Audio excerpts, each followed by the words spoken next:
Tell us a little bit about what you saw and being able to relay that message to Cora when you watched Kimbrel pitch and kind of help out so he wasn't tipping his pitches. So tipping pitches, we hear about it all the time. People at home understand what tipping pitches is all about. It's amazing. And that's remarkable.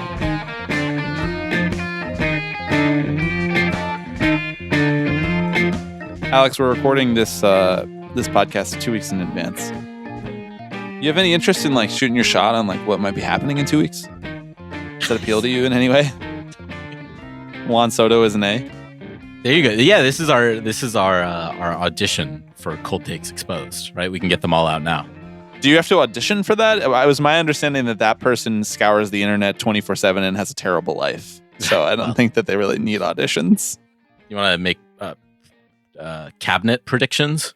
No, it sounds like he's announced it all. That's pretty much as we were recording the interview that the listeners I'm about actually to putting listen, the kibosh on this. No, you're not talking about the fucking cabinet positions here on the pod. No. No, all I was going to say is I'm sitting here, we're having this lovely conversation, and I'm just getting alerts that like one more. Yeah, you're right. I shouldn't talk about it. It's not fun. I'm just making myself depressed. Totally not worth it. You know, you should be making predictions about like pop culture. You know, like.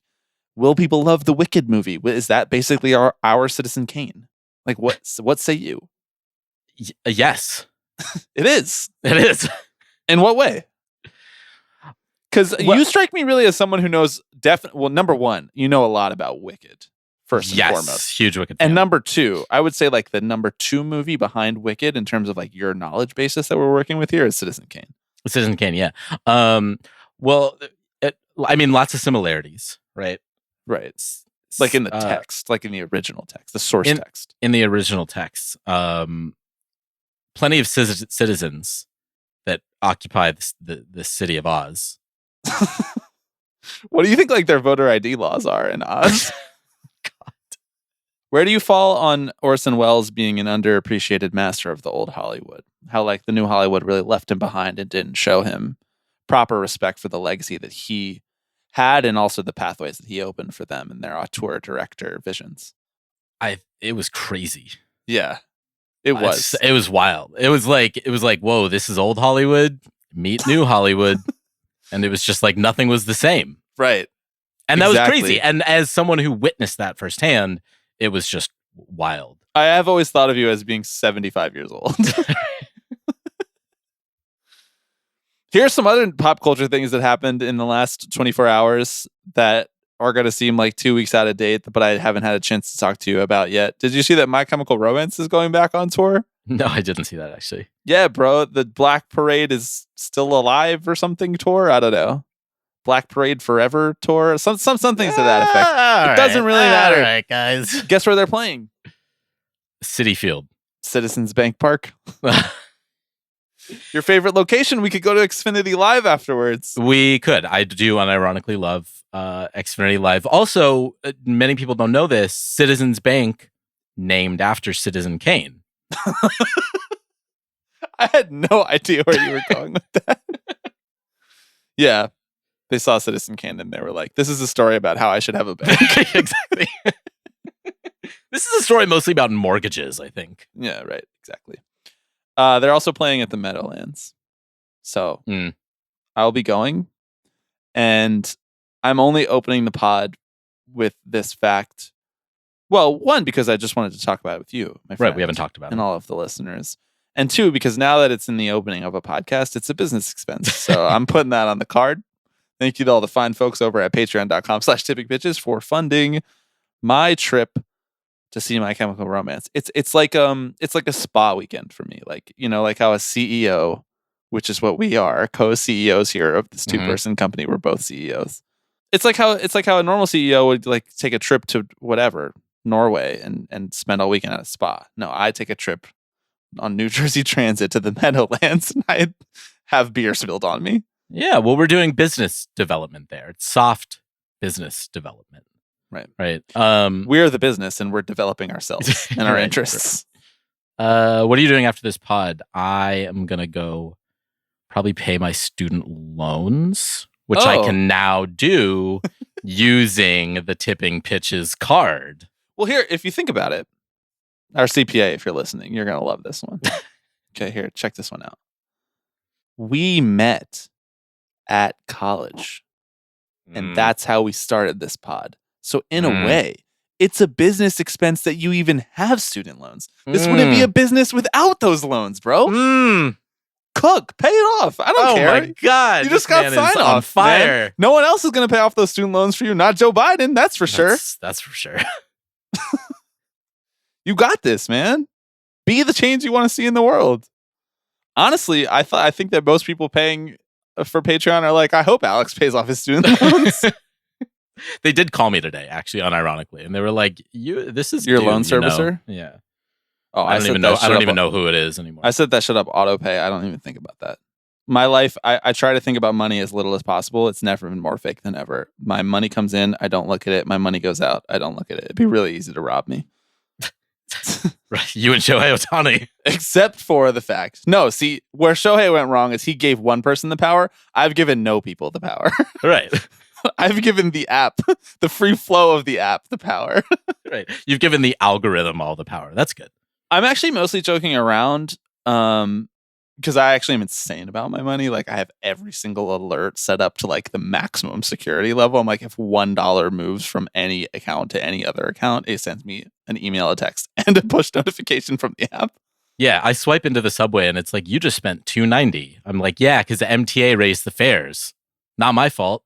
Well, there's your first problem. It's like, what are you swiping into the subway for? What, just turnstile jump? No, I was saying that you should be taking Alex Rodriguez's helicopter from your apartment to work. Got it. Yeah, sounds like we got a broke boy on our hands. On the subway? in New York? Dude, you know what kind of... Didn't you read John Rocker's interview? Yeah. Well, this was a fun cold open that's being sent out into the world that we don't know anything about, you know? I love to do stuff like this. It's always fun. Maybe we'll have congestion pricing when this drops. There's my prediction. Yo, can you explain to me like why congestion pricing is now back on the table? Like, what does the election result have anything to do with bringing congestion pricing back now?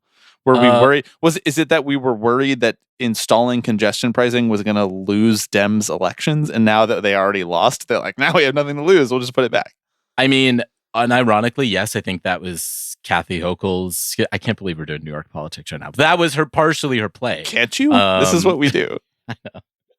I do think that was partially the play of like, well, electorally, this might help. And then it didn't. And now Trump, I don't know, he doesn't want to give any money to New York, right? So electorally, it might help to not. I mean, the thinking is that these suburban voters who sit in the middle of the aisle, maybe they swing one way, maybe the other. Oh, well, if they don't have to pay $15 to enter Midtown, swing what? Maybe Where? They'll vote. Like, Dem? were we worried about New York and New Jersey? What the fuck is this? I don't understand that at all. Buddy, I'm just telling you what I hear. Don't was shoot the messenger. Was it the thinking, or was it the slide deck that McKinsey sent over to Kathy Hochul's office about how she should run or should not run New York State? No, dude, didn't you hear? She was like sitting at a diner in Grand Central and someone's like, I don't know about this congestion pricing. She's like, I agree with you. I will kill it for you. Is that really what happened? That's what she told people. Yeah. Okay. Did she think that was going to make her sound better? That she goes to diners, man. Well, that she was swayed by a conversation that she overheard at the diner. Listen, speaking from experience as someone who's yelled at diners, it was never something that was insightful. Right. It was never meant to guide policy. Right. Exactly. If anything, it should guide policy in the other direction. Right. Most sensibly, it should just be ignored. You know, the rantings of someone who's waiting on their fucking pork roll. You know, like that's nonsense. That's nonsense. Well, now it's law. Not yet. I mean, it still looks like we still got a shot, you know? Congestion pricing and the Interborough Express. I'm still waiting, you know? You might fucking die in the city before you have either of those things. Jesus Christ. And that's the American dream. I was talking, this was like a month ago. This is like before the election, before whatever. And I was talking about how if we're just going to have like crooked politicians who suck, can't we at least like go back to the FDR era where we had like crooked politicians who were like in bed with the mafia, but like getting shit done? But, That like, was got kind of stuff good. done. Yeah. Yeah. Mhm. Exactly. Like we don't need Lib Joe Rogan. I know this is like the millionth time I've made the Lib Joe Rogan joke. We need Lib Robert Moses. We need You- like You talk about what's going to be outdated in 2 weeks is the joke that's all over Twitter today. But I think it's you're not right. a joke, dude. It's everybody's talking about it. People in the industry are talking about it. Speaking as someone in the industry, people in the industry are talking about what do podcasts mean now for politics. I'm like, hopefully nothing. Yeah. 4 years from now, I don't want to be offered a presidential candidate. I'll tell you that. I would say no. Unless it's Bernie Sanders, who later in this podcast, we will talk about how we've been trying to get Bernie for a long time, and we're going to keep trying. Eric Adams when? Look, he did all this bribery with like Eric Turkish Adams officials. Not gonna have time. What He's did going to he? be mayor, dude. He's going to be mayor still, so he's going to be pardoned. It's you're actually right. Let that sink in. Yeah. This is one of our best cold opens ever. So good. Just 15 minutes of New York City electoral politics. And I haven't said the name of the guest of this episode, which is Richard Staff. You may know him from Staffcast. You may know him from shit posting on Mets Twitter. You may know him. X. The fact that we've role reversed on this is like really throwing me through a loop. I'm sorry. Someone has to hold up the standards. I've noticed that you've been back on X, the Everything app. I have actually. Yeah. That Just dipping my toes back in. And I gotta tell you, I'm enjoying it.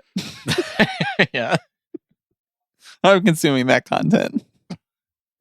What people don't really know, because in the last few years, you've sort of like had a well-adjusted relationship to X, the Everything app, and Twitter, is that you're one of our greatest posters. You're one of this generation's greatest posters that like dating back to when you were like 11, you were just like posting about Fall Out Boy. People don't know this, but I know. I'm the keeper of the Alex secrets. I am the librarian of the Alex library. Like I know these things.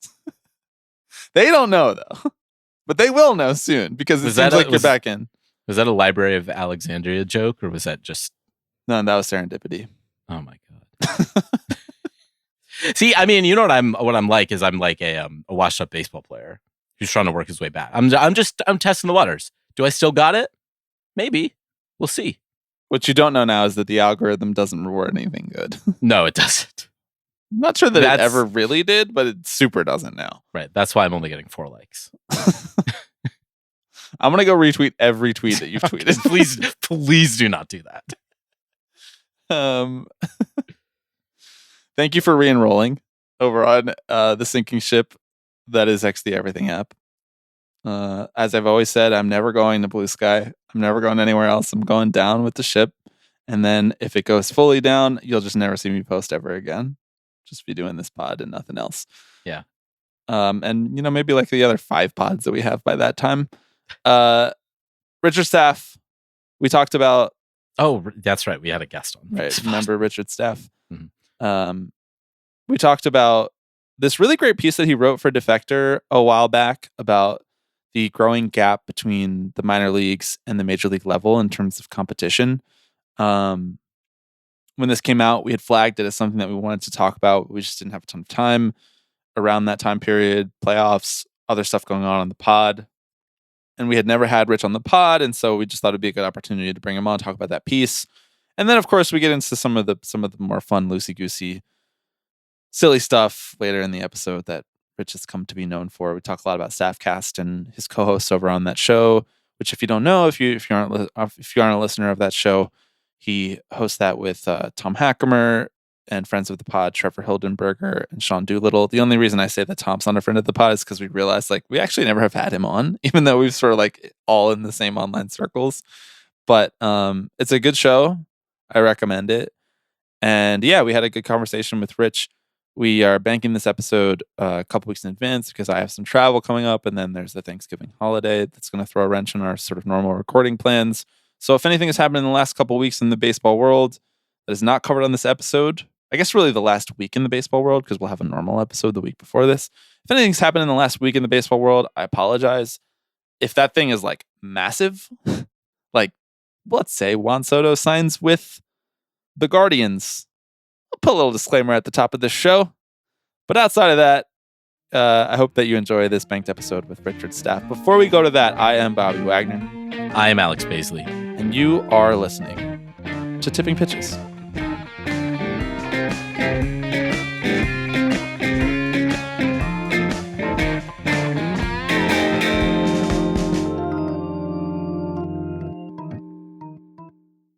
Alex, we're doing something that I swear we would never do. We've invited our enemy Richard Staff onto the podcast. What have we done? What have we wrought on the world, allowing Richard Staff to grace the airways of Tipping Pitches? Richard, hello, hi, how are you? How's it going? It's great. The Berlin Wall has fallen. Cats and dogs, they're in a loving embrace, and I am here on Tipping Pitches. I was ready to be committed to the bit and only continue to have on your two co-hosts. And leave you out of it. But Bobby convinced me otherwise. So joke's on you. They have jobs and they're busy.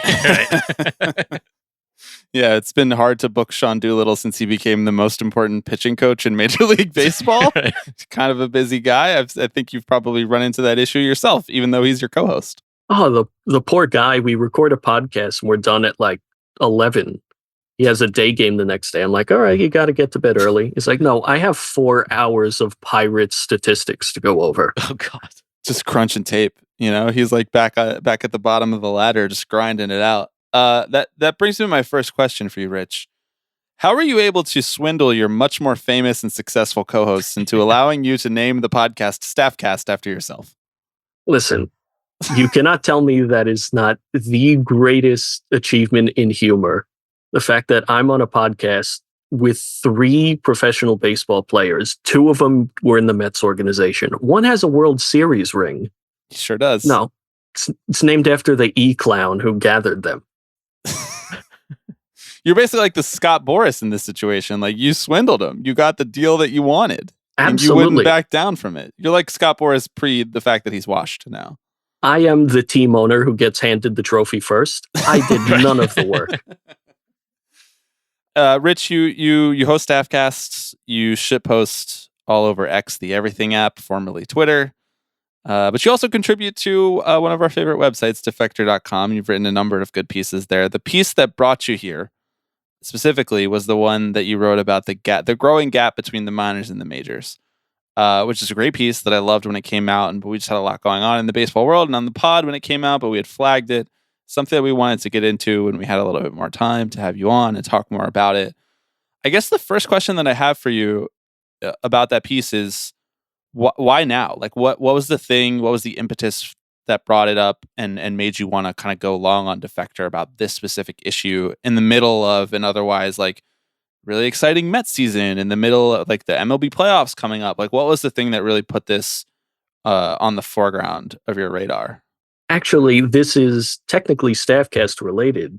My third co-host, the newest one, Tom Hackemer, was the year before this, in 2023, he was coming back from Tommy John surgery and he was with the Long Island Ducks. And this year he did all the showcases before the season and sent out his TrackMan data and everything.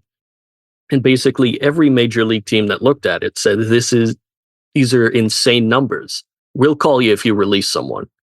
And it's like, well, he also never wanted a story written about him. So I said, great news. I'm writing a story that's about you. And basically knowing that one person in my orbit, if this is happening to one person, God knows how many out there that aren't doing podcasts with me or experiencing this. And it's more than you'd think. And I thought maybe I'd have a harder time wrangling guys for it. And then I just looked at minor league systems last year compared to this year and said, oh, it's a lot of guys not there anymore.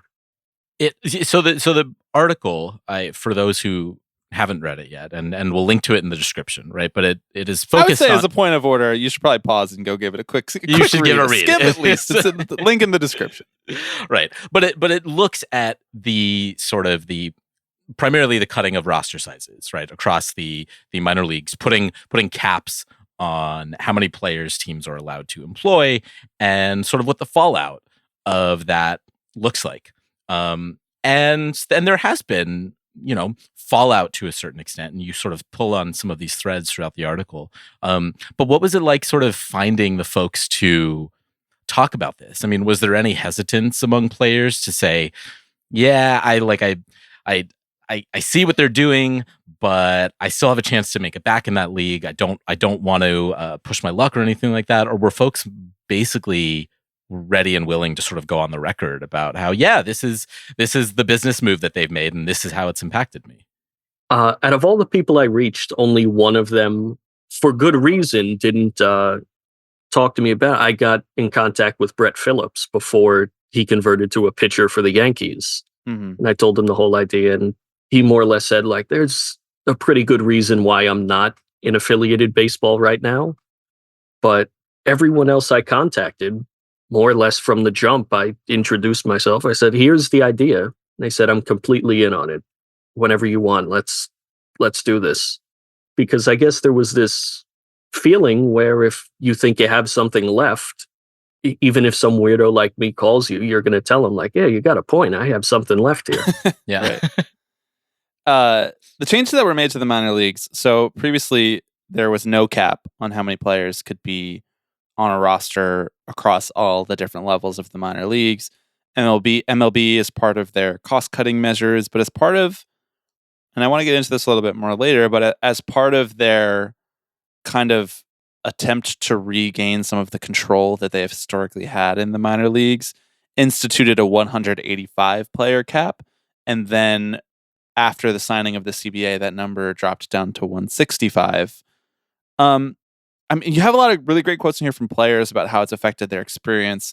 You have quotes in here from people on the baseball analysis side of the world, like, I guess friend of the show, even though he's never been on it, like social circle, online circle friend of the show, Jarrett Seidler, talking about how this doesn't make a ton of sense from like a pure player development perspective. So I guess my question, Rich, is like, after having spent so much time with this, talking to so many people that it's affected or who have instituted these changes or who have been a part of these changes, like, why? Like, what is really like the goal of this, and what is the animating force behind teams wanting to functionally make AAA like 30% worse?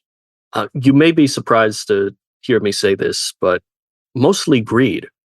It's one of those things where, well, sir, we could save 5 cents per quarter if we make everyone eat shit. And it's like, well, I would love a nice nickel. It's all very grim, and everyone involved more or less knows that it's not helping anyone on any level do anything. And a part of it I think got brought up a few times, I don't know if I mentioned it in the piece, was before they had any of these hard limits, teams like the Dodgers would float around 200 something players in their organization. And let's say the less financially minded ones were hovering around 180 or so. Mm-hmm. And it really stuck in their craw that because the Dodgers wanted to have another 20 and take flyers on them, that they were able to. So they more or less said, if you want to be better than us, guess what? You're coming down to our level now. In that sense, it worked. They're all at the same limit, but I don't think it worked for anyone else on the chain. It removes one of the elements of the minor leagues that I have always found so endearing, right? Which is this, the vast array of developmental practices and approaches that teams are taking to building this pipeline of players, basically, right? How one team develops their group of players may look radically different from another team's. And it feels, I mean, it is a part of MLB's larger goal of creating this homogenized development pipeline, right? But I do think you lose something tangible there as a fan, certainly as a player. But this approach also just seems counterintuitive for a sport that relies on development to fuel this next generation. And this comes up in your piece, this gap between AAA and the major leagues that is growing as a result of this. I mean, Do you think it's sustainable, like this sort of trimming of the fat that they're doing of the minor leagues? Are we going to reach a tipping point soon where the league all of a sudden says, whoa, we don't have enough good players to like to fill our rosters? I mean, what in your eyes is sort of the kind of medium term fallout of this sort of thing?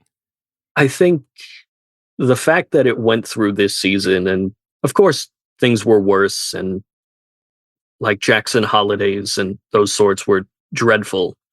But I think the fact that they got through one full season and no one really got entirely swamped, they figure we could do it once, we could just keep pushing. And barring any insane catastrophe of either players getting hurt or players being awful, I think they're just going to stick with this permanently. If anything, they'll probably end up doing more cuts. Like, I think the team source in the story said what they're going to do next is say, hey, wait a minute. How come in the Dominican leagues there isn't a cap on that too?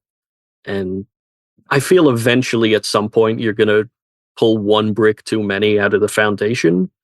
But for now, it's just sort of pressing ahead and waiting for something to break.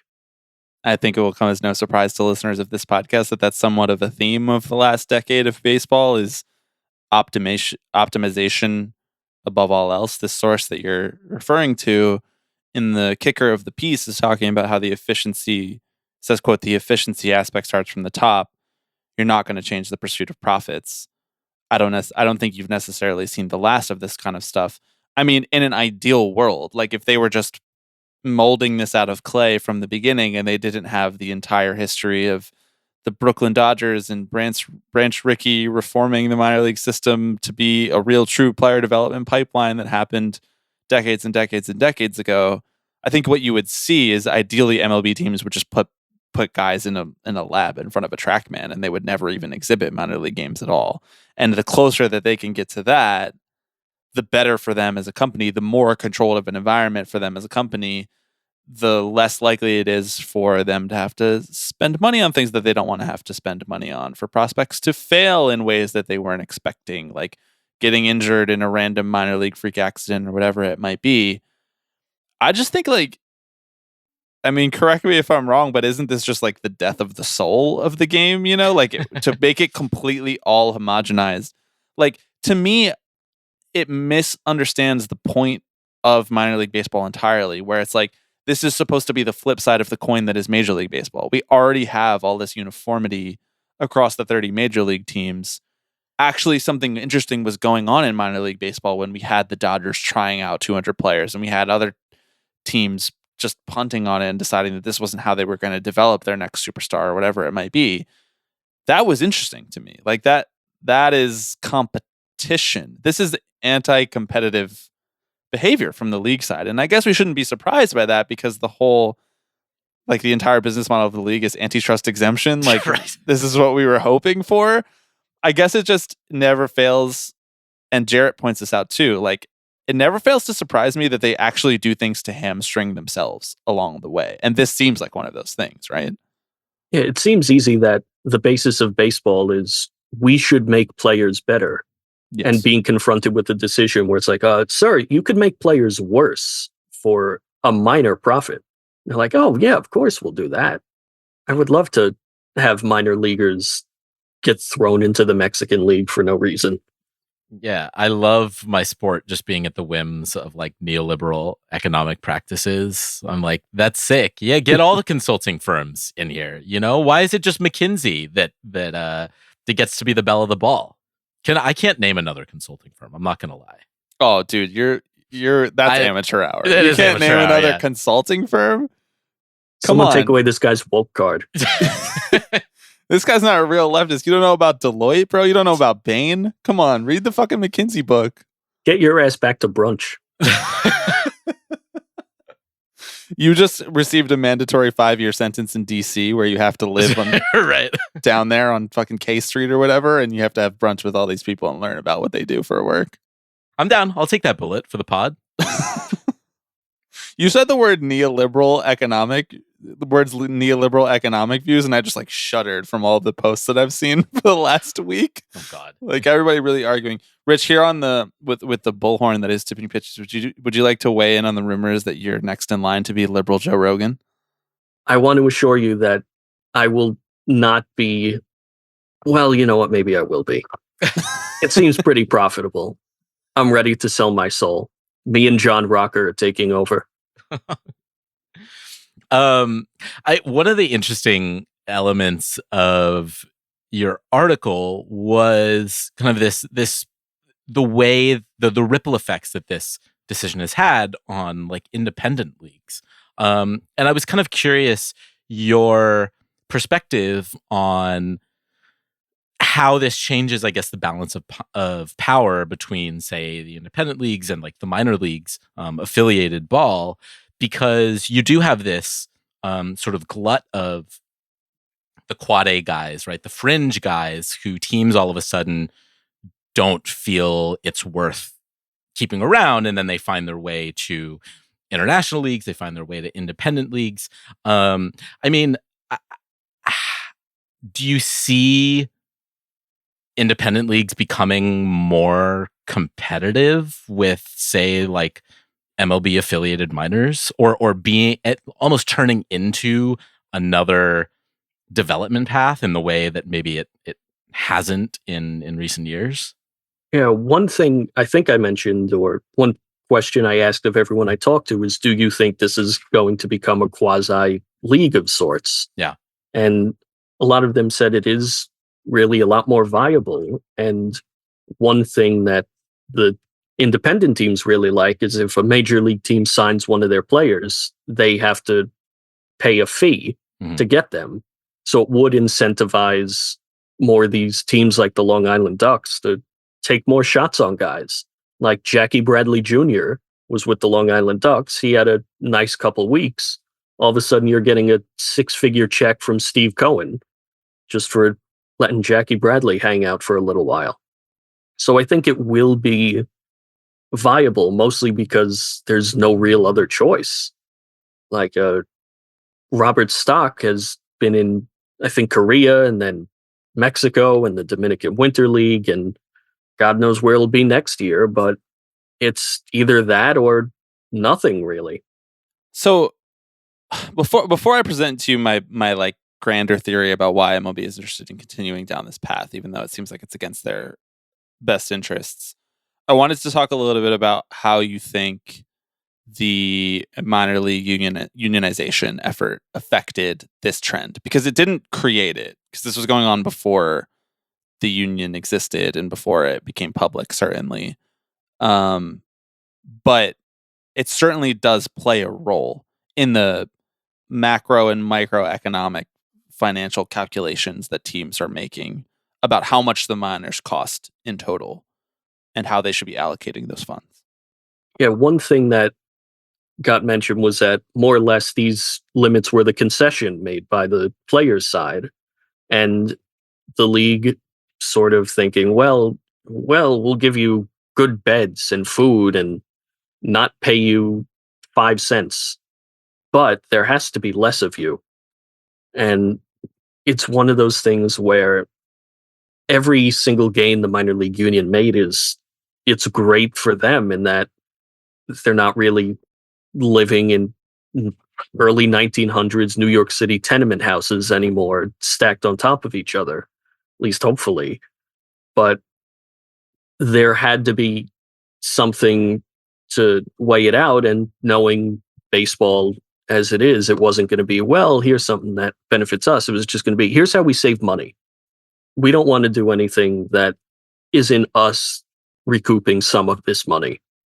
And the players I spoke to on the outside of affiliated baseball, they said every gain they made is great. It's just a shame that Major League Baseball needed this as a part of it.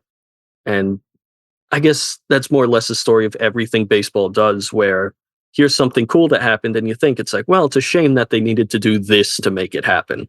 Yeah. I guess like I just can't square that though, because it's like 30 minor league players cost what, like a $1.2 million a year to a team? Like, because they're already paying for the travel. They're already paying for the housing units. You know, they're already like to add 30 more players into that and they make whatever, like somewhere between whatever the salary minimums are now, like between $30,000 and $65,000 a year. Like, it's not like all of those 30 extra players that you would be adding that are on the fringes of the roster are commanding $1 million bonuses, because those guys are already getting drafted and those guys are still getting their money. Like, I just don't. This is like, you know, this is like not even Kirby Yates money that we're talking about here. I don't get it, really. Yeah, it's taken me, I think I started writing this piece in like last June.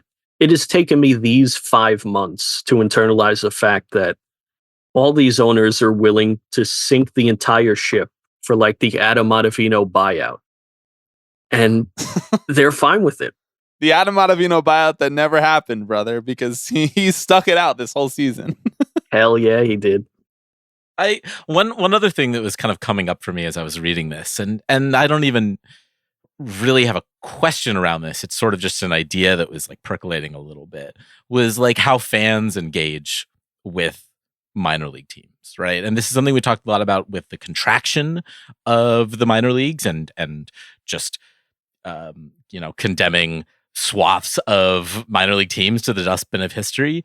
But there's also the element of the fact that fans are going to see these players. Now, you may not know the names of every single person on this roster, but there might be the veteran guy who's been in AAA for a few years and he's the veteran presence in the clubhouse or whatever and fan favorite and whatnot. And I think it allowed for fans to maybe just develop a different relationship with a lot of these players. And with this sort of ruthless efficiency, you're basically trying to move these players through the pipeline as fast as possible, right? And if they stall or they get their cup of coffee and they completely whiff, like all of a sudden their livelihood is, at risk. And I think that from a fan's perspective, especially a fan who lives in a minor league town or something like that, this pursuit of efficiency is not necessarily conducive to like your experience, especially if your experience is centered around like, it's a small team, it's family run minor league club, and we know the players and they come and hang after the game or whatever. It's like, no, that guy is trying to not go 0 for 4 tomorrow so he doesn't strike out. You know what I mean? Like, I was this something that you were thinking about at all when writing this? This is my way of parlaying my thought into a question. Were you also thinking about this? That was pretty good. Thank you. Actually, Years of practice, brother. Years of practice. So just doing bad interviews and forcing our own thoughts into the question, And then just ending with thoughts. Right. What do you think? Respond now. But one of the players I spoke to for this story, Ben Bramer, who, by the way, is one of the nicest people I've ever met. He was one of the 2020 guys that I wrote about in a different story last year. And one thing he mentioned was coming up through the national system, he'd have people in Harrisburg, and then he'd have people just every step of the way that he'd recognize who would come on trips, or they'd be kids or just adults in the area if he went up and down. And one thing he regretted was that in 2020, there wasn't that opportunity for those people to see him play in the majors. Mm-hmm. And now that he's been bouncing around, he was in Mexico, he was in the independent leagues, he went to Taiwan this year.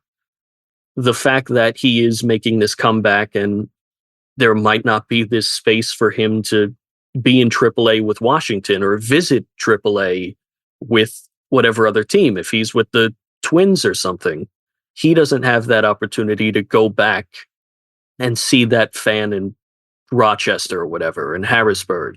And there's something very grim about the fact that that connection has been severed and there's really no interest in it existing at all from the team side. Yeah, one thing that I couldn't get out of my head while I was reading the part of your article that I think we're really right to focus on and hone in on, and a lot of players mentioned too, that there are just things that like veterans know that young players don't. Like there are elements of player development that are also personal development, that are also just like broader workplace development, things that you have to learn from a person who's been there doing it before because they've come across this problem. And sometimes that can be like, how do you work a count? But other times it can just be like, how do you comport yourself in a professional environment? And how do you deal with the stressors that are unique to this workplace? And I just think, like, to borrow a sort of like online phrasing of this concept, like, we're losing the sacred texts in minor league baseball. We're losing the Crash Davis figure in minor league baseball in search of like an optimization that will save owners like not even a rounding error, like an amount of money that they would spend like changing hot dog vendors because they just don't like the people who run this vendor anymore, you know, and they like want to buy out the contract or whatever. Like, this is such an insignificant amount of money for things that I think, like, if there are any places left in society that we should value like intangibles, they're sports, right? And then, but we just like, we're not in an era where baseball is being run that way at all. We're in an era where baseball is being run. I mean, we've talked about it on the pod for a while at the major league level, but it's even more true on the minor league level. It's being run like a spreadsheet, you know? Yeah, I tried not to sound too much like John Smoltz, just for my own personal well-being in doing this and thinking about veteran players. But every single player I spoke to, even if I didn't mention it in the story, and even people I didn't talk to specifically for the story, there's always minimum one veteran that they talk about on their first day in the majors or in the minors who showed them, like, here's what happens. Like Sean Doolittle, that guy, I think he works with the Nationals now, but when he came up with the Oakland A's, he was this freaked out kid who was dressed like a Mormon door knocker. And it was Brian Fuentes in his age 37 season or whatever, who was the one that told him, like, come sit in the back of the plane. We're going to hang out. You're going to be my plane buddy. Here, come play cards. Let's talk. I just want to let everyone know that the name Brian Fuentes, that got a stern nod out of Alex here on the pod. It's like, yeah, there's a guy. I'm like, yeah, let's We go. love appreciating guys. We do. Just mumbling, so true, Rocktober. But the fact that even with like what we just did here, hearing the name Brian Fuentes and saying, oh, hell yeah, a guy. Yeah. The fact that now you're not going to have the Brian Fuentes guys for the players, but more importantly, for the freaks like us who love remembering them. Yeah. I mean, like, these people, Brian Fuentes, like at the major league level or whatever, or like, you know, you name Delano DeShields Jr. at the minor league level. This is a guy who is now in indie ball because there's no space for him. This is that kind of player who like had some time in the majors, didn't quite live up to the prospect hype, bounced around in minor league systems, and is now out because he was on the fringes of being able to make it back to the majors as a useful player to a major league team. But these are the people who are like repositories of baseball knowledge, so we're passing it along. Like, yes, you can say that that's also true of coaches and hitting coaches and whatnot, but like they're trying their best to get players out of those roles too, you know, like they're trying to get people who have Harvard degrees into those roles as well, so that they can develop players to be the exact kind of cookie cutter robotic efficiency machines that they would like, because that is like their most favorable outcome in terms of money well spent. And I find that incredibly bleak, you know, like even if I think about how to apply that to like the real world, like my own life, you know, like it would be a real bummer if I had never had anybody who like taught me how to edit a pod when I got to a certain, you know, like when I got to my job, or was like, here's what to do if this goes wrong in this way, and here's who you can ask for help, and here's how you can handle this situation. Just like a steady set of hands who's like been there before and done this. That's like the stuff that's not in the employee handbook, right? Exactly. It's like is not formalized, but it's you get with just existing and being a worker. Like figuring it out along the way has its own benefits as well. Like when you have to sort of like sink or swim, that asks a lot of you as a person, but you shouldn't have to feel like you're sinking or swimming all of the time. Like the fact that Jackson Holliday gets up to the major league level and he's like, oh fuck, I'm completely overmatched now because what I just thought I was doing in preparing for getting here was a lie. Like, that's bad for our game, I think, in an existential long-term sense. If that could happen to literally Matt Holliday's son, someone Exactly. who's spent, instead of being in pre-K, he was running on the field at Coors Field. If he could get promoted and say, what the hell am I doing? What chance do the normal people have? Exactly. Like us mere mortals, like we had no shot, dude. Yeah. And one thing you mentioned about like having these veteran players and the sort of unspoken things you learn, like Delino DeShields, beyond what I'm going to say, just look at his name, like literally Delino DeShields' son. And he's in, I think he was with the Charleston Dirty Birds. And one thing he would mention is that there were some fast players on the team and he'd give them base running tips. But, and I don't think I said in the story, but they run like when the team's big slugger was up. And he had to pull them aside and give them the talk that like Adrian Beltre and Prince Fielder told him, like, it's great, you're fast. Don't run while I'm at bat. I don't like seeing you do that. And the fact that he's giving that knowledge to someone in Charleston in the Atlantic League instead of in the minor leagues or bouncing in a sort of Terrence Gore role, it feels like we're all really missing out on something. Yeah. I mean, I think of like isolation too in the minor leagues, right? It's already a relatively isolating experience, but this sort of sink or swim mentality does really pit players against each other. And I know they're all pitted against each other because they're all trying to make it to the major leagues or whatever. But when you sort of remove that safety net of, if you don't hack it at the major leagues, you'll have a spot with us back here just in case we need you for an injury or whatever. And now all of a sudden you're looking around and saying, hey, which one of us is getting cut when the draft comes up next summer? And I just can't imagine that, like, from a mental like preparedness perspective, that is encouraging or makes you feel like any better. Like, you want to play better, sure, but it doesn't necessarily inspire much confidence in, and I don't know, camaraderie or anything like that. Yeah, you used to be fighting for major league jobs, and there was this mutual understanding, like, every team has 25 of these. Like, it's very small. It's unlikely we even get there. Now you pull it back and it's like, we're not competing for those. We're competing to be in AA with the Mets. Mm-hmm. And if I don't go 3 for 4 tonight, I go 0 for 4 and you get 2 doubles. It's not like, oh, you're going to get promoted over me. No, I'm going home. Yeah. I'm going to be playing in Taiwan. Yeah. If I don't do I'm better collecting than you. unemployment. Yeah. Yeah. It reminds me of like competing over an internship that's unpaid. You know, like it's like 100 applications for an internship at a company that everybody wants to work for. It's like paying minimum wage. It's like, this is fucking absurd, guys. Like, we can afford to do better. Like, we actually have better options here, and we're just like, what, not doing them? Or like how people will like go into a bidding war for like an apartment to rent in New York City. It's like, you know, like, you've already lost. You've already lost. You know how fucked this is already, that we're paying this much to rent to begin with, and now we're competing against each other for these tiny little scraps here. Like, let alone giving up the idea of making the majors, giving up the idea of buying a home. Like, we're just trying to get an apartment. We're fighting over the cold hot dogs at this point.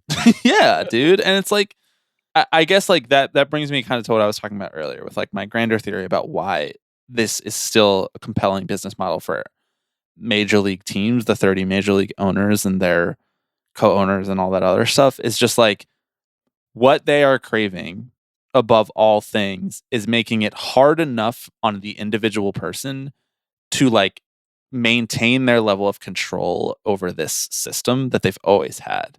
And there have been things that have happened in the last 10 years.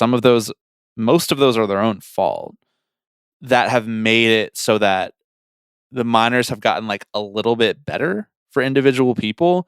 And to me, like, this is like a qualitative and in some ways quantitative way of saying, hey, we still have control over you. You know, we still have this level of, we still instill fear in you. We still want you to feel anxious and stressed.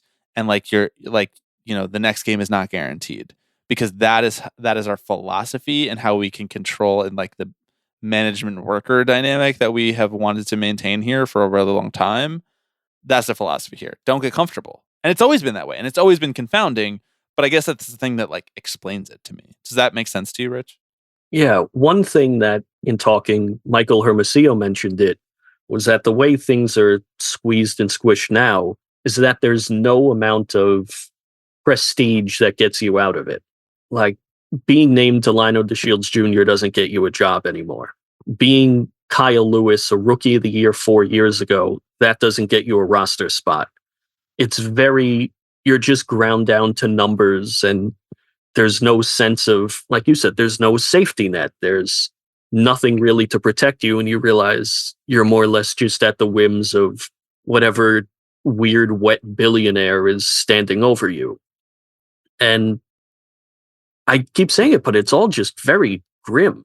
Like just the idea that it's bad enough being in the minor leagues, playing minor league baseball. You're riding in non-air conditioned buses to Frog Balls, Arkansas. But now you also have to think, I'm not even safe in single A anymore. I mean, it is so reflective of every other element of our society, right? I mean, we're like, I'll absolutely trade on the long-term health of my sport in favor of slight profit gains now. Yeah, because like I'm not going to be be alive, or I'm not going to be the person who has to make right. these Exactly. decisions Yeah, in 20 baby, years. drill, baby, drill. What's it to me? You know, It's fine. I'll eat the microplastics. It's okay. If it's not the microplastics, it's going to be something else, right? Like if it's not the total collapse of the minor league player development system, it'll be, I don't know, like some communist regime taking over the United States and nationalizing baseball anyway. So I might as well reap these rewards while I still have it. It'll be Chairman Doolittle stomping his way over Tropicana Field. You were talking about Sean, and you were talking about his big leaguer, like when he got to that level, and you were just talking about how anxious he must have been when he got there. And I was just thinking the whole time, like, yeah, and on top of that, he only knew how to throw one pitch. Just think about what he had to go into that locker room thinking. It is so funny that every time someone, like we have a guest on the podcast and they talk to him, or even people who aren't on the podcast, and he said people who I didn't even hear say it, they come up to him, they're like, hey, congrats on the strategist job. Like, what do you tell them? Throw fastballs up? And every time he has to pretend like, yes, good one, sir. right. Yeah, you got me. Right, exactly. No wonder they won the fucking 2019 World Series. Everyone knew what pitch he was throwing anyway. It's like the Astros couldn't cheat against him. They were foiled. Yeah, the trash can does nothing when all you know is heater up. The new market inefficiency is just tipping your pitches, right? Say fuck you, fastball up, hit it. Oh, it couldn't catch up to that? Guess what? Fastball up. Here it comes. Right. And the occasional fastball low and away. I wanted to talk to you a little bit about Staffcast and just how it's been going for you, and why you wanted to try your hand here in this grind, similar to the minor league baseball world, and in this lefty baseball podcaster grind. What was the inciting event for you? It's an incredibly sick and disgusting sphere of the baseball world. And as someone who loves rolling around in that mud, I thought, why am I not in there? But more than that, I had a lot of people yelling at me, especially when Elon Musk took over X, the everything app, Blaze Your Glory, in that more people were leaving there and I started using it less. And they're like, hey, well, you should do something else. Like if you're not going to be tweeting, I don't know, do something. And I resisted for long enough. And at a certain point, I'm like, all right, I guess I'll do this. And initially, when I first planned it, it was just going to be me and Trevor Hildenberger, and Sean was going to be our first guest. And he ended up deciding he didn't want to work anymore shortly after that. I said, you want to be a co-host here on the Leftist Commune? And he agreed to it. And it really is just a nice side project for us, where it's not, I like to believe it's not really like anything else. Like no one else is asking Jeff Passan if he would punch a child in the face if it came down to it. And no one else is letting Todd Frazier talk about how much he hates New Jersey geese and turkeys for 10 minutes. And it's weird. And I think it's a nice corner I've carved out for myself by attaching my name to more talented people. Well, it must have felt like a promotion of the major leagues for a guy like Sean, right? I mean, it's like now you're in the big time. I mean, minor league baseball, major league baseball, podcaster. I think that's kind of the pecking order, right? Oh, were you warming up to come in to get the last out of Game 7 of the World Series? That's nothing. All right. We're going to be talking to Emil Baccellieri today about soda. Yeah. Listen carefully and then ask a follow-up question. Try that. Yeah. Try that for size. Exactly. Yeah. Try to focus in on what the person is saying, motherfucker. Pay attention to the close details and then ask an insightful question. Not so easy when there's awkward silence in there, huh? No fastballs up here, bitch. Get talking. Ask David Roth about his favorite guy. I think that, and this is obviously something that you guys acknowledge and talk about a lot on the pod, and even did a whole episode about, which honestly, I really have to commend you on this episode. It was one of my favorite pod episodes that I've listened to all year. Just the episode about like what it's like to be a reliever, like the emotional toll that it takes to be a reliever. And I think it's probably not lost on you and your co-hosts, like the type of person who thinks about the world and the game in this way often ends up as a reliever, because you're prone to like having more time to think about these things as you're just like sitting out in the bullpen, and you are disposable in the context of the baseball world, even more disposable than your average player. What is it like to be just like in the middle of a bunch of relievers all of the time? It's so weird. I never got to fulfill my dream of being in the majors or anything, but at certain points I really do feel like I'm sitting in a bullpen during a 12-1 game. You're like the bullpen catcher of podcasters. I am. That is everything I've ever wanted to hear about myself. Yeah, I think the first episode of the podcast, it was Yusei Kikuchi said like, "Oh, I didn't sleep 12 hours, so I was thrown off." And Hildy and Sean are like, "You pussy."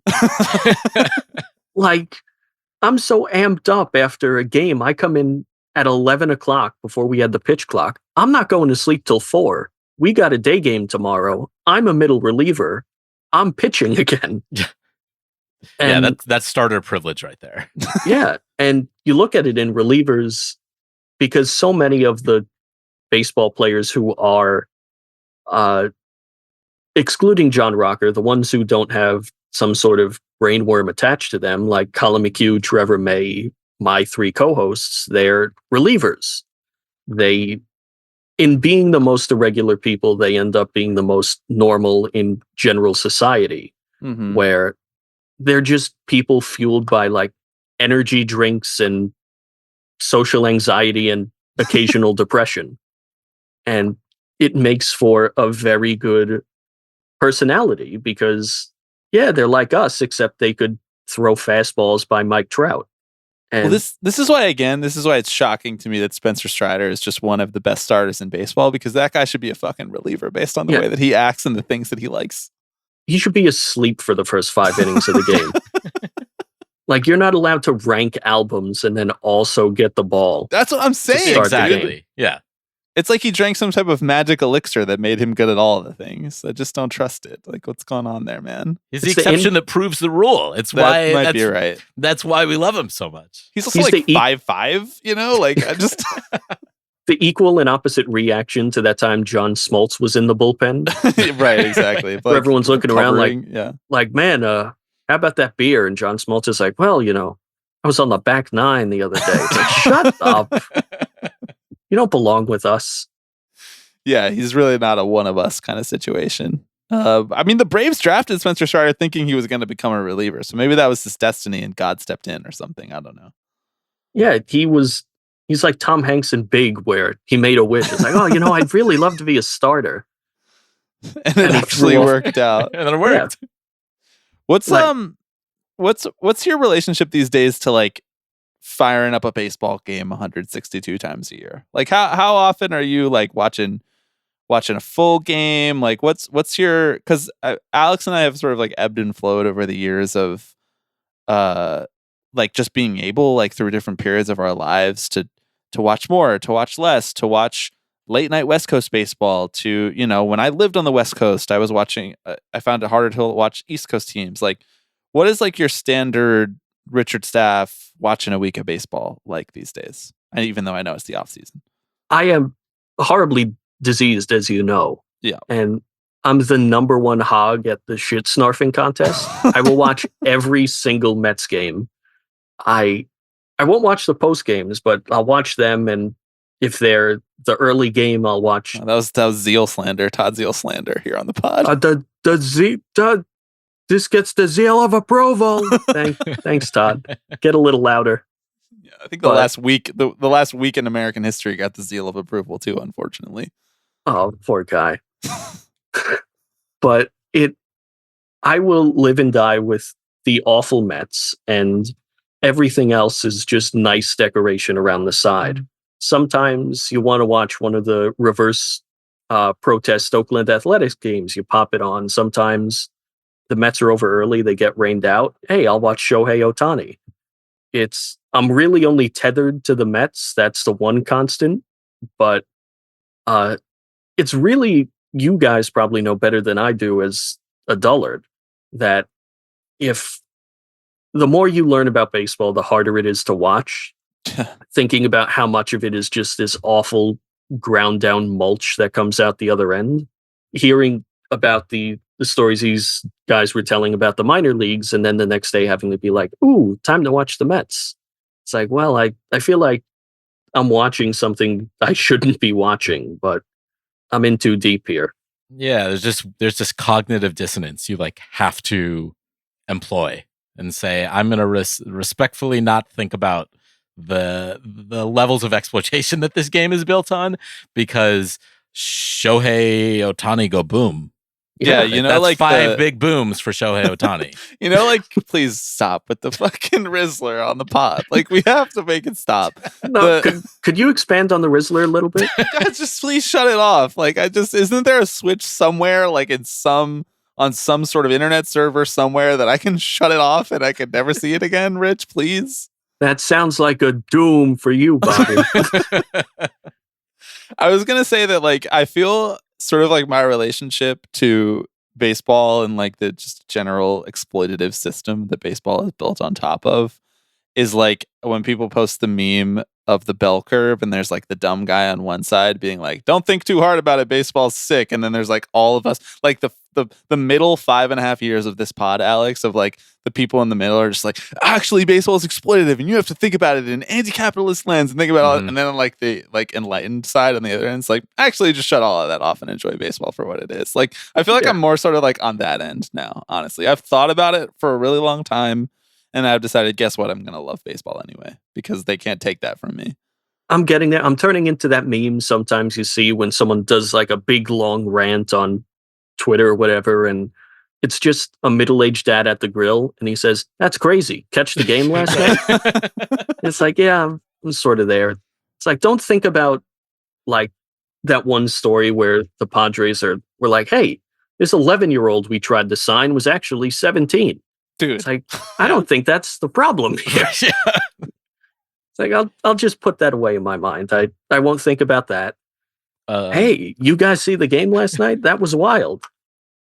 Since you guys both referenced memes, I feel like I have to. I'm the guys on the bus. Where like, one is looking at like the rock passing by, and I bounce back and forth between seats. Like, I'm the only two people on that bus. What other memes are you? The Rizzler. Bobby Wagner will end this Zoom right now. I'll delete this whole fucking podcast. I have that power, Rich. We've done a great interview here. We've had a serious chat about the minor leagues and your great work for Defector.com, and I'll delete it all. I'm not afraid. How many booms would you give this recording? Do you have like an internet presence like that where you're just like, I don't get it, I don't understand it, I don't understand the lore, like it just baffles you every single time, like the Rizzler for me? Yeah, it's also the Rizzler. Right. You just gotta accept it.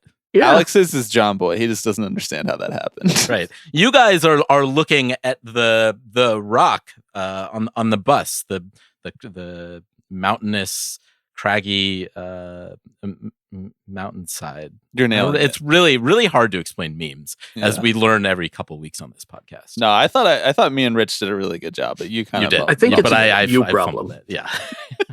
What if the Rizzler did lip readings? How would we feel about that one?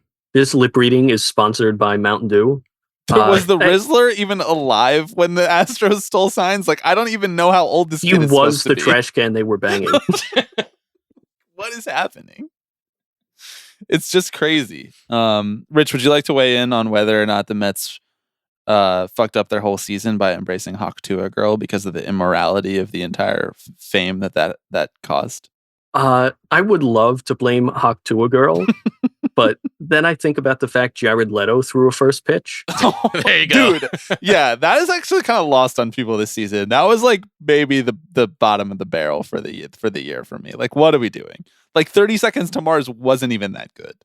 Yeah, we don't need to rehabilitate this guy from that scene of all people for that everything band. was so great. And then there was a post that come through. It's like, oh, what's this? It's a Mets. It's like, oh, Jared Leto's going to be here. And you look into those eyes, and it's like in Jaws. You look, it's like a doll's eyes. There's nothing in there. It's just like Satan himself. And you think, oh, this season's over now. That's like an AI generated man right there. That video was so bizarre. It was just like him standing in like, wasn't he with like hay bales or something? Right. Yeah. Yes, exactly. I think he was trying to do like a Field of Dreams reference or whatever, but like just go home, man. Go back to your cult or whatever you're up to these days. When are they going to let you throw out the first pitch, dude? They're never going to let me throw out the first pitch. Nah, I think you could do it one of these days. I think you could do it. You think they'll let me do it with a Richard Nixon mask on? I think they'll let you do it with a Mike Francesa mask on. All right, wait a minute.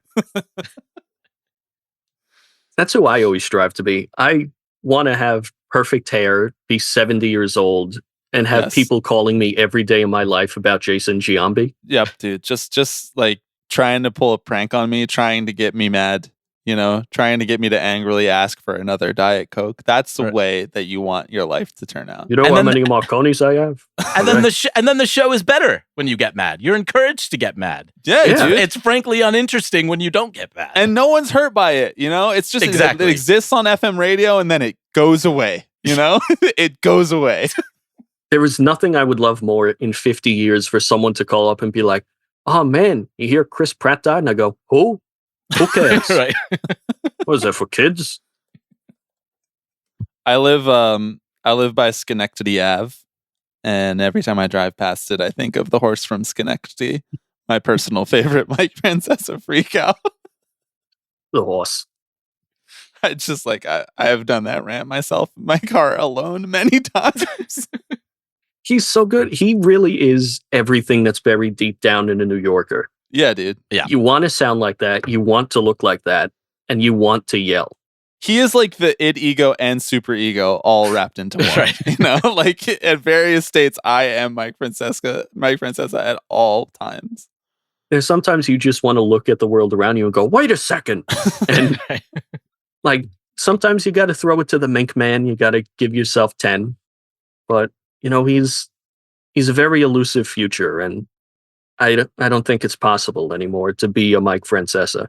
I don't think so either, but we're trying. We're trying. We don't need leftist Joe Rogan. We need leftist Mike Francesa. There you go. Oh, wait a minute. You mean to tell me that the means of production, okay? The workers going to grab it? I don't think so. Now you're just doing Bernie at this point. It's not that far off, man. They're close. It's just... Yeah. Like in terms of charisma, they're appealing for the same reasons. Just like a fucking guy, a guy who looks like a square. He's just like, he's there, he's rectangular and he's grumpy. But like what he's saying, you kind of understand why he feels so strongly about it. Like Bernie, they took the fucking Dodgers for him. We almost had a socialist president because they moved the Dodgers from Brooklyn to LA. That's the truth. And yet he still won't come on this podcast and talk about it. Rich, we've tried to book him through every manner we know how. We've talked to former campaign staffers. We've talked to comms people. We've asked many times, and Bernie still won't come on the pod. Yeah, I was trying to get him for the Brooklyn Dodgers story I wrote, and he switched communications directors as I was doing it. So it ended up getting cut off there. But there was half a chance for a fleeting moment in time that I could have asked him, Bernie, speak on Gil Hodges for me real quick. That's Man. a pretty committed way to dodge show you. to show someone that you don't want to speak with them. Yeah. I literally fired the person who was in charge of talking with you. Bro, I'm just going to show up to Burlington, Vermont with a recorder and I'm going to be like, you're on Tipping Pitches now. What do you have to say? Like that. This is a thing that I'm going to do before he dies or before I die, because I might die before him. I don't know. He seems to have some sort of life force in him that I can't relate to. You know, he just keeps getting out there and talking about the same stuff. So I think that that we can expense that, Alex. We can go to Burlington and we can bring the recorder and we can ask him. What are people paying you on Patreon for, if not to corner Bernie Sanders and ask him very sternly, how about the minors? Yeah, it's not like he has it's not like he has Secret Service, you know. He never had that close to the presidency. They took Trump's Secret Service away after he was president. Yeah. Listen, if Trump's not getting it after he's president, second place in South Carolina is not getting you anything, buddy. There's no one to protect you from the podcasters. Yeah, answer my question now. Answer it. I don't even know what I would ask at this point. Like, it's been so many years, you know, but yeah, we would figure Walking up out. to him like Beavis, like, hey, how's it going? Right before getting tackled and shot by whatever mounted police force they have in Vermont. I've been to Burlington, Vermont. Nice place. Is that where they make the coats? Yeah. Yeah, it's everybody just building them in the streets. Child labor. It's horrible. I don't know how Bernie's been such a national figure with that horrible thing going on up there. No wonder he's so mad. We should cancel this guy. Any big hopes and dreams in 2025, Rich, for stories that you want to work on, stuff you want to do on the pod, outcomes of the Mets season? What are you looking forward to most? I look forward. I need my beautiful Mets to win a World Series for me. I'm so old. I'm 26. I'm dying. And I need them to win before I return to the dust. And as far as podcast and writings go, podcast, I hope that we are able to get more guests that are interesting. I guess I could say it now because this doesn't come out until after we record the episode. But Staffcast is having the illustrious Andrew Miller on to talk about absolutely nothing of interest, which I think I love squandering opportunities to ask good questions. And instead ask, like, who do you think? You think your beard was as good as like Mike Napoli's, or was that something between you guys? All right. If everyone in the 2016 Cleveland Guardians bullpen played Monopoly, who would flip the table over first? Yeah. You think, did Tony Sipp have Riz? That's a good get. I like that as a guess. That fits into the weird reliever genre. If you want someone to ask him serious questions, you could send him over to the Tipping Pitches Zoom link and we can ask him like what it was like to be the most active labor organizer of MLBPA for like a decade. Significantly less fun conversation for him, I will say. Oh, was that something he did? Is that why he had to get permission from the Players Association to come on the podcast? He still works over there in some capacity, right? Like he's he got a new job. He went back to school last year and then this year got some sort of job. Oh my God. He's in his grad school midlife crisis era. I told you, Bobby. I told you. The grad school era is upon us. Rich, do you know anyone going to grad school because they're like, whoa, don't know what to do with my life? Oh, yeah. Not just the relievers, it's everyone. And that goes back. How can you say relievers are not the most relatable people when an ALCS MVP reliever is like, I'll go to grad school. Yeah, and I'll get a white-collar desk job. Mm-hmm. Amazing shit. Well, he is Richard Staff. You probably know him from Funny Replies on Twitter. You might know him from Staffcast or Defector.com. On X, the Everything app. Oh, Blaze your glory. Rich, thank you so much for coming on. This was fun. I'm glad to end the Cold War.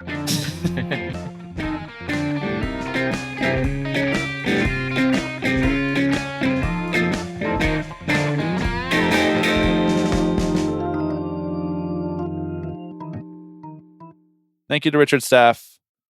Thank you to the dear listener listening to this podcast right now. You keep the world going around here at Tipping Pitches. We appreciate your support and your time. Hope everybody had a lovely Thanksgiving. Thank you to you, Alex, for doing the work, for posting again, for logging back on, for recording this podcast after 8 p.m., which is frankly this the only time we can get to our truly best levels. Yeah. Later this week, we are going to have a Patreon episode. It's going to be another movie watch along, or at least that's what the plan is at time of recording. You can find that over at patreon.com/tippingpitches, where there are 3 separate tiers. The top tier gets you access to the bonus feed, where there's a whole back catalog of more than 20 bonus episodes over the last year. We put those out twice a month. And they're honestly some of the work that I'm most proud of here at the Tipping Pitches Incorporated. I don't know what the watch along is going to be yet, but we're going to pick something fun. And a movie watch along is when we watch a movie and we do a commentary track for it. And you can watch that movie at home as well and sync the podcast up with the beginning of the movie. It's a jolly old time. It is. I love watching movies with you, Bob. We don't do it enough. I try, I'm You trying. do. I'm doing the work. I'm giving you the opportunities to watch films with me quite often. Like sicko double feature of Taxi Driver and Lady Vengeance on a Saturday night. That's what I'm offering here. I know. Thanks everybody for listening. Like I said, Patreon feed later this week, and then we'll be back to the normally scheduled programming in just 1 week's time. Actually, it's not even normally scheduled programming in 1 week's time. It's main character month, Alex. Oh my God. It's already here? It's already here. Mentioned a couple weeks ago on social media and on the pod that one of our plans for this off season was that we were going to spend December doing main character month. What I mean by that is we were going to spend each episode of the month of December focusing in on what we would call sort of like a main character in the Tipping Pitches universe. You all know who these figures are. You probably have a couple of names coming into your mind right now as I say this. I'm just going to go right ahead and say that next week in the first episode of main character month, we're going to be focusing on a gentleman named Alex Rodriguez. And to do that, Alex Baisley has concocted what we are calling A-Rod's Rules to Life. The most important lessons you can learn from consuming the content of Alex Rodriguez at an unhealthy pace. That is all I will say now. God damn it, I'm looking forward to it. I'm looking forward to learning what Alex can teach me through Alex Rodriguez. It's going to be like I ended up getting that internship at A-Rod Corp. You're not going to tell the difference. You didn't? Shh. Thank you everybody for listening. We'll be back in just 1 week's time with A-Rod's Rules to Life. Hello, everybody. I'm Alex Rodriguez. Tipping Pitches. Tipping Pitches. This is the one that I love the most. Tipping Pitches. So we'll see you next week. See ya!